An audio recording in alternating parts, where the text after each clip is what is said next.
It is time to put our foot down on our least favorite fantasy players for 2025. We reveal our never will I ever draft list for wide receivers and quarterbacks on today's episode of Locked On Fantasy Football.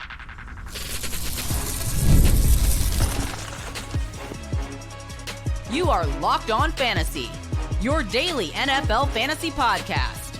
Part of the Locked On Podcast Network, your team every day.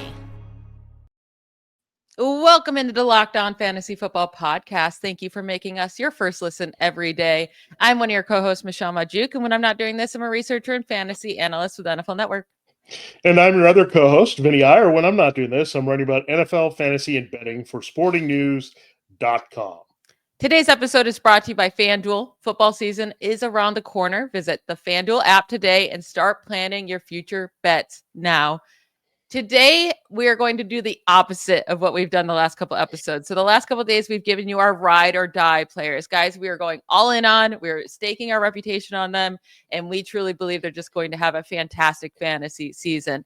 The opposite of that are guys that never will I ever draft at or even near their current draft cost, right? Like, obviously, if a certain player falls multiple rounds later than you thought, then maybe you'd consider them. But where they're sitting right now, we would never, ever draft them. And we're going to go through our two wide receivers that fit this category and a quarterback. And on tomorrow's show, we'll get to running backs and our tight ends. But Vinny, who's your top wide receiver that you will never draft this year near his current cost?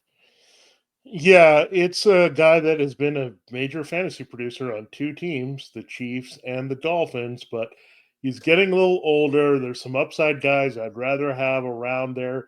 He's wide receiver 14. Never will I draft Tyreek Hill this season. I'm not going to do it for any of my redraft leagues. He's just too old and he's too costly. Like, the regression is going to come more and more here. Now, I know he's played hurt a lot throughout his career and able to do that and produce. And just a couple years ago, he was a massive fantasy scorer. We're talking about him pushing for the first 2,000-yard receiving season in NFL history. Well, that didn't quite happen. And then the Dolphins kind of lost all their offensive mojo last year. And I think this might be as much to do with how I'm feeling about Mike McDaniel as a play caller right now than just Tyreek Hill turning 30 and slowing down a little bit. He's played a lot, and he's had a lot of injuries. If you look at it, like hamstring and things that have bothered him soft tissue-wise over the years. So they can add up a little bit, but he's played a lot. Since he got to Kansas City, he was returning, and then he was a full-time receiver, seeing a bunch of targets, and then he's been peppered with targets a lot in Miami playing off Jalen Waddle. But my concern is this offense. I think they're going to do a lot of what they did last year. They're going to compress this offense. The offensive line has some issues. Tua Tagovailoa, they're deathly afraid of getting him smacked around and taking too many hits. That's why he's such a high completion percentage, trying to get the ball out as quickly as possible. Unfortunately, Tyreek Hill can't get it done just by after the catch work anymore, right? He's quick. He's still got speed, better than a lot of people that are younger than him in this league. But are they going to put him in position to succeed? Are they going to stretch the field? It's really the concern over just the Dolphins offense in general. Now, Devin Achane was kind of the focal point, a little bit of the passing game when they were dumping off. Now he's hurt, but I think he'd come back. And look, I don't want to hear about this anymore, but Darren Waller seems like he might be at least a guy that's going to get some targets on this team, replacing Jonnu Smith. So I just don't want to go here. I think he's around too many people that I'd rather have with some upside. I mean, you look at Ladd McConkey, even with the Keenan Allen signing, I'm excited about him. A.J. Brown is somewhere going in this range. You have Mike Evans that still is going to get the job done. There are just some upside guys around the spot that I'd rather have this year than Tyreek Hill at this cost. Now, if Tyreek drops to the 20s somewhere and people are worried about the age, injury, attrition, all that stuff, then I might pull the trigger. But this high, just outside the top 12 and the wide receiver one's not doing it. Yeah, I can't get there with you with him. I do actually like Tyreek Hill's cost this year. Now, I wouldn't take him above cost, right? Like, I'm not reaching for him. I'm not dying to get him. But where he's going, I think it's super, super fair because there obviously are injuries that maybe the drop-off happened last year. But there's a lot of excuses for last year too, right? with the injuries and the Tua injury, and then just the offense in general being terrible. They changed off OCs. But if Mike McDaniel wants to keep his job, he needs to fix his offense, right? And the first way you fix it is just targeting Tyreek Hill like crazy. And when Tyreek Hill got the targets from Tua last year, he was still a dominant force. So I really like Tyreek Hill still, especially at his current cost, even if there's some risk involved. Now, I like him more than my guy, I'm about to say. And my current, this player is going a good chunk ahead of Tyreek Hill, and it's Drake London. Like, right off the bat, same price. I would rather have Tyreek Hill than Drake London. And Drake London's going a good 12 spots ahead of him in overall draft position. Drake London right now is a wide receiver 9. I don't really understand it. So he was a wide receiver 14 last year on average. I know he finished as the wide receiver 5 in total points, but because he played all 17 games, right? He had a big breakout game in that final game in week 18 that made his numbers go like crazy. But from weeks 1 through 17, the true fantasy season, he was averaging 12.2 points per game in half PPR. That puts him at 22nd among wide receivers in the fantasy season on average scoring. He has a brand new quarterback. Now, maybe Penix Jr. is better than Cousins. I mean, Drake London did just fine with Penix last year, but still, that's a worry.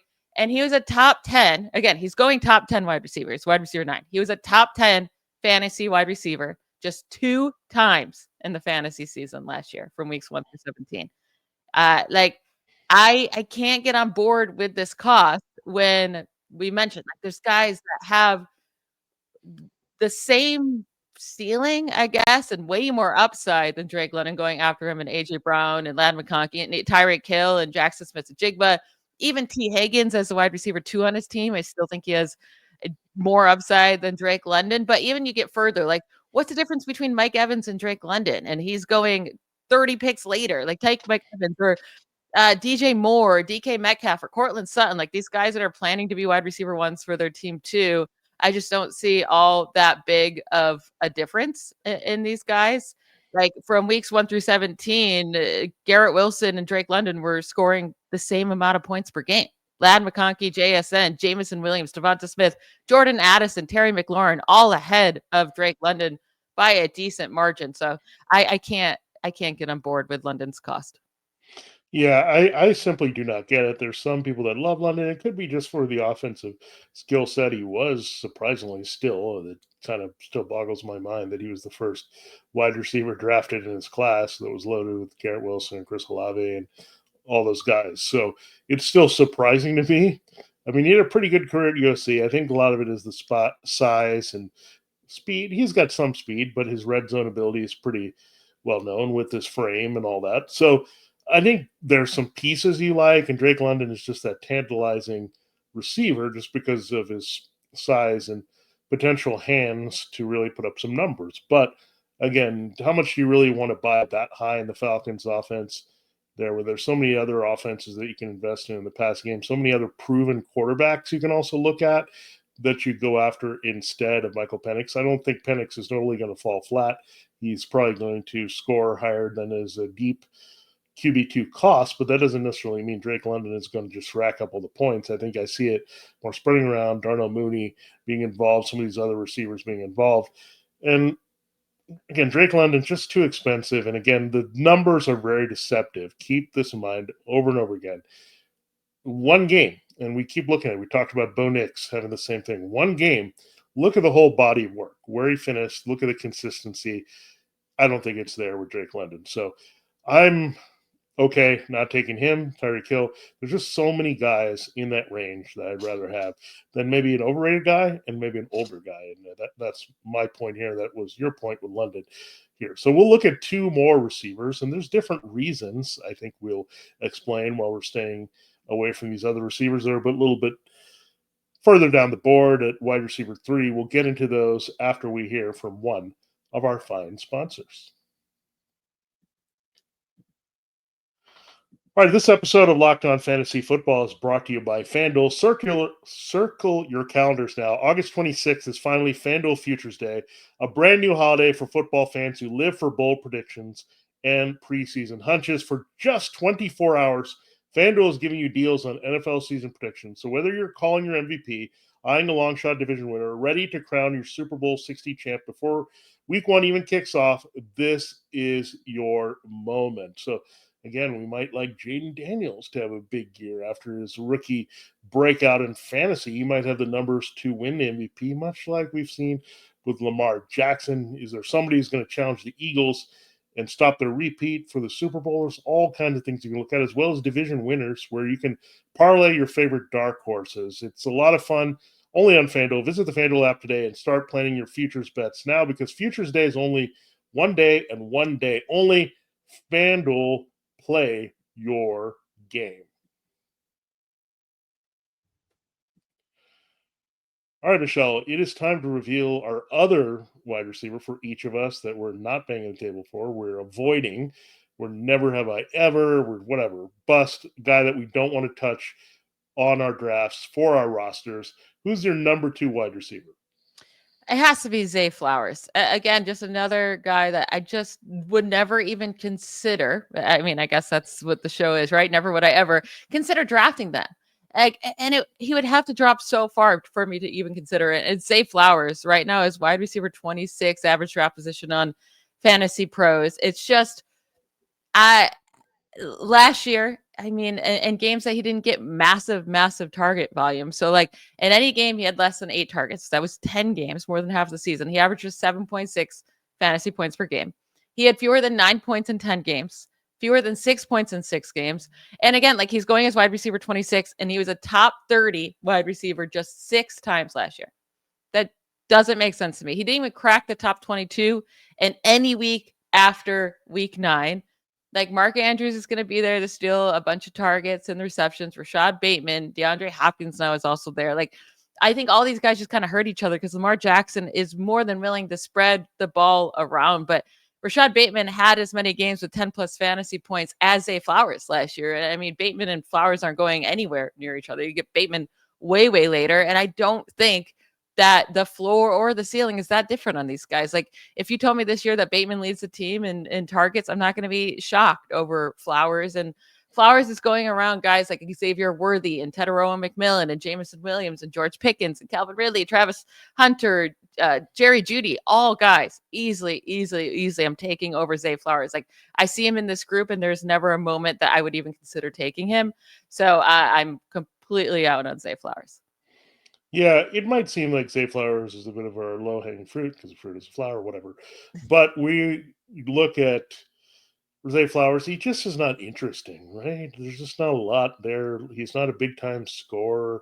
He's not going to necessarily crush it unless he gets enough targets. He's just not that exciting to have on your team. You might see the points inch away at wide receiver 3, and you'll be like, okay, I got like 8 to 10 points, so this is fantastic or whatever. You're just not going to be enthusiastic about Zay Flowers. And we want you to draft players you're excited about and legitimately want on your team and just not limping along to some kind of production. Now, I struggle with one thing a lot in fantasy football, and this is just, I think everyone does, to be honest, just figuring out what to do with suspended players, injured players, people that we know are potentially going to miss time built in, right?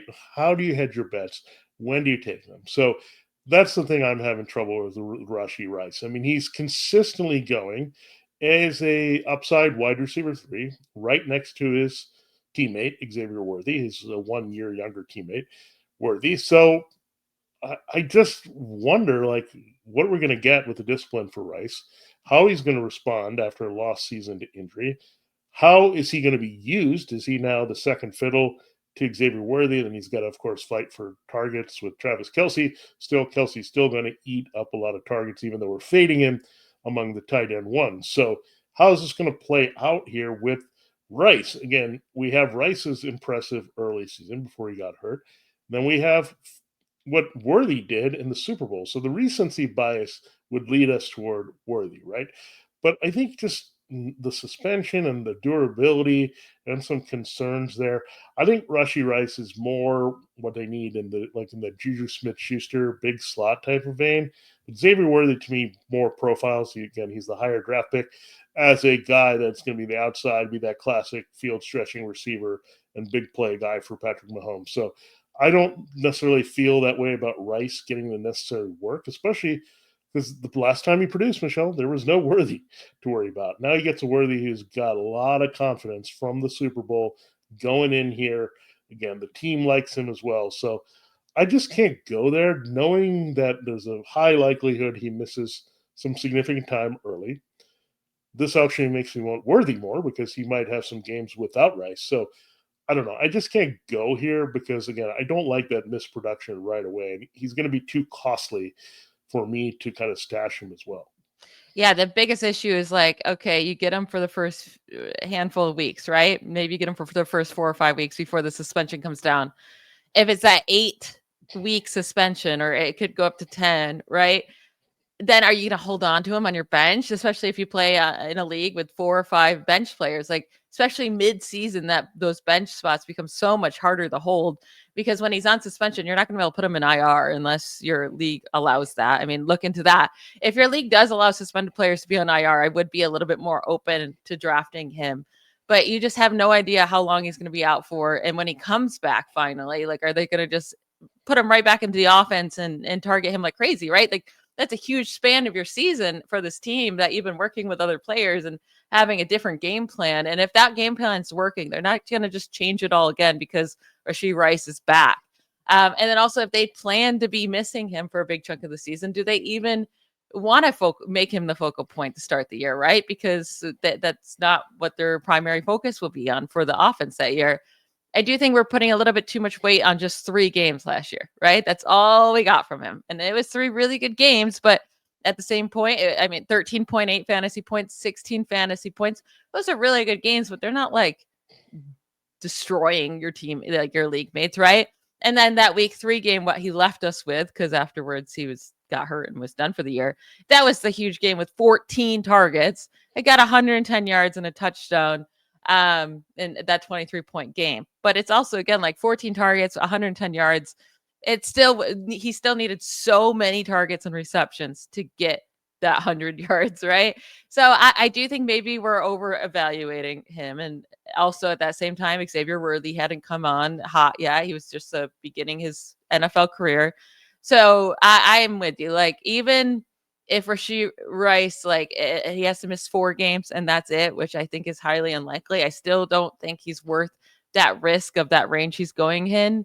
He would have to go much, much, much later for me to finally consider taking him. And again, like, if you have to hold him on your bench for 8 to 10 weeks, that's just going to kill you. So unless you can put him on IR because your league allows that, I'm out. Yeah, I mean, it's just a hard situation, and we're going to see maybe an answer here pretty soon in September. So you got to wait out a little bit. So that's the tough part as well. So again, maybe some easier choices here with our second picks, but nonetheless, people were kind of Xing out on our draft boards. Yeah. All right. We're going to give you our never will I ever draft quarterback each right after a quick break.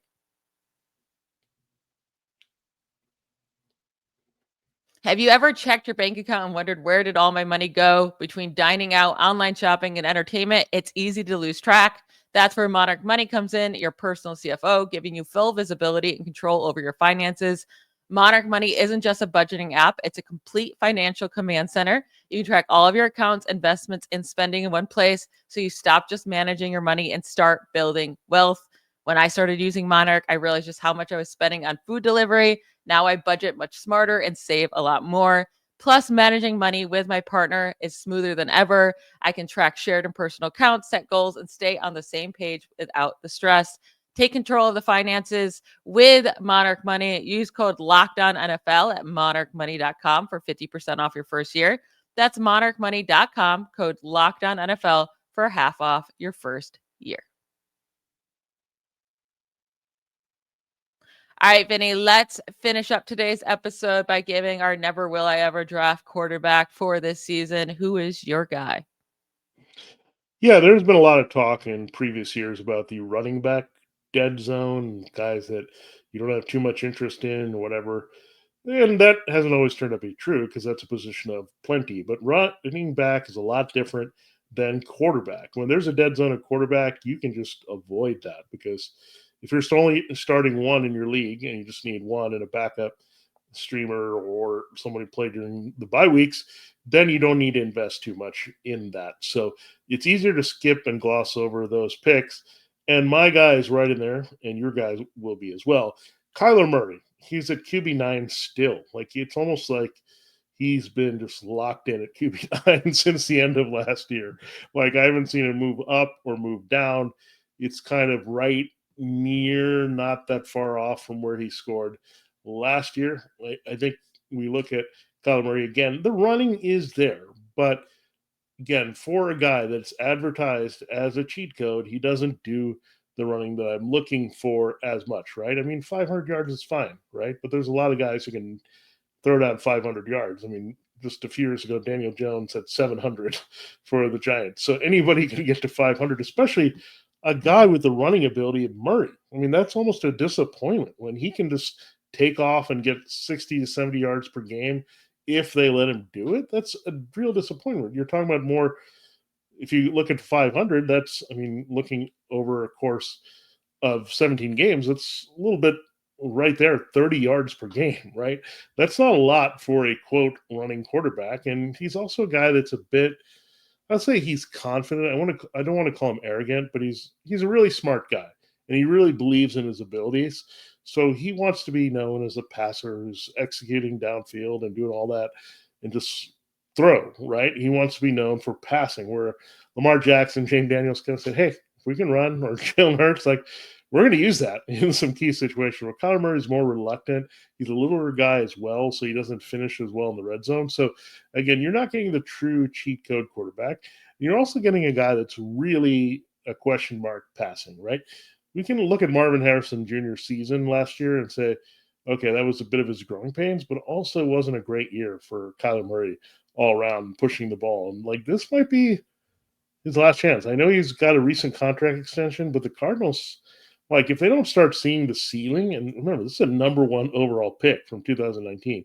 They don't see that ceiling that he kind of teased at like in his second season, then they might want to think about elsewhere, right? At some point, because he's really capping them on what they can do. And again, the weapons haven't improved. The scheme hasn't really improved. I think they'll run the ball quite a bit. And when I say run, not necessarily involving Murray, right? With James Conner and others, Trey Benson behind him. So I just not interested in Kyler Murray. I think I can get values before. I mean, you go through all those guys that are going, like the Joe Burrow tier, all the way through there. And then later, we talked about all those guys, Caleb Williams and Drake May and Justin Herbert and Dak Prescott and JJ McCarthy. There's so many guys behind him that you can take that are a better return on investment than a QB9. Yeah, I mean, I think I'm completely with you there. It's just with Kyler Murray's inconsistencies, and it's been so long since we've seen him be that really good fantasy quarterback, and we haven't seen it since his knee injury too, right? So he has to prove to us that he's willing to run around more, that he's focused, like it's not going to be so inconsistent from game to game.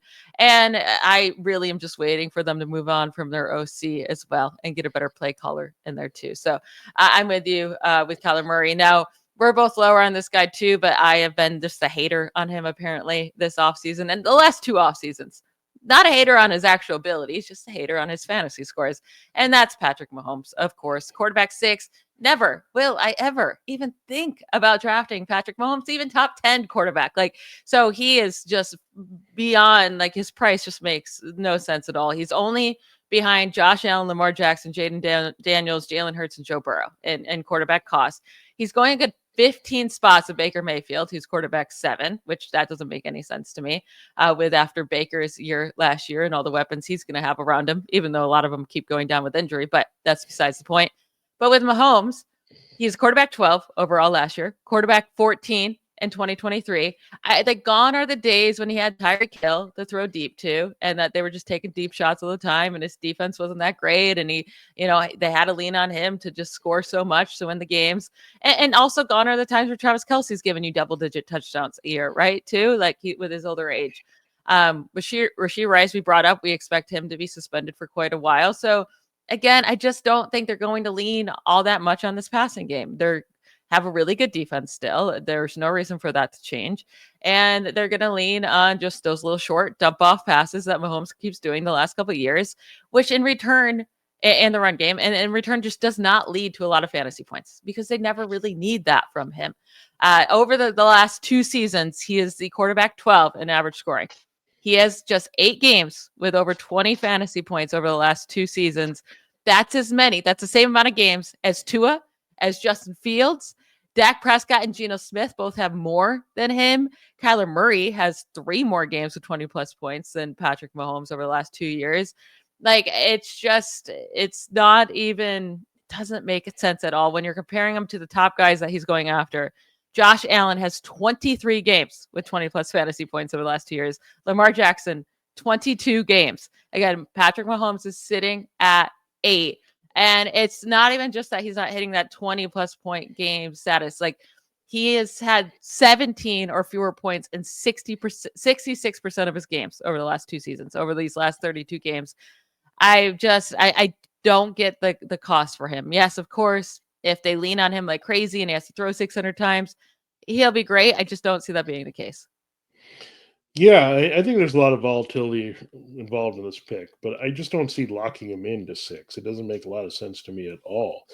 And I guess if his name was Chad Henne or Gardner Minshew, I don't know if he would be going this high. I mean, he's Mahomes, so he goes this high. And when you put him at 6, you're just looking at a few key people that you would expect to be at him. You have the whole tier with Josh Allen, Lamar Jackson, Jane Daniels, Jalen Hurts, right? So there's 4. Then I guess you put Joe Burrow. So you're saying after those guys that he's going to be the best value on the board. That's really hard to say. And that's a big jump also. Like, when you're the back end QB1 to jump up all the way to like QB6 is rather big.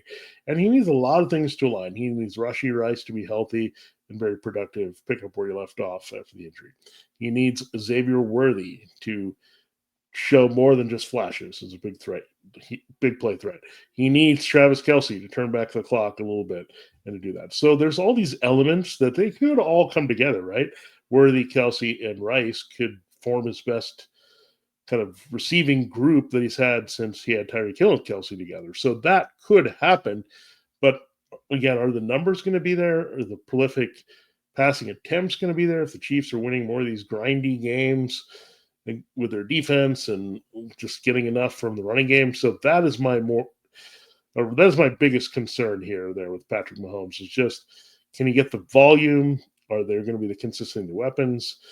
Is everything going to come together the way we want? And again, it has to be perfect in that environment, I think, for him to finish at QB6. And it is far from perfect in Kansas City. I mean, the offensive line is good, but it's had its share of woes.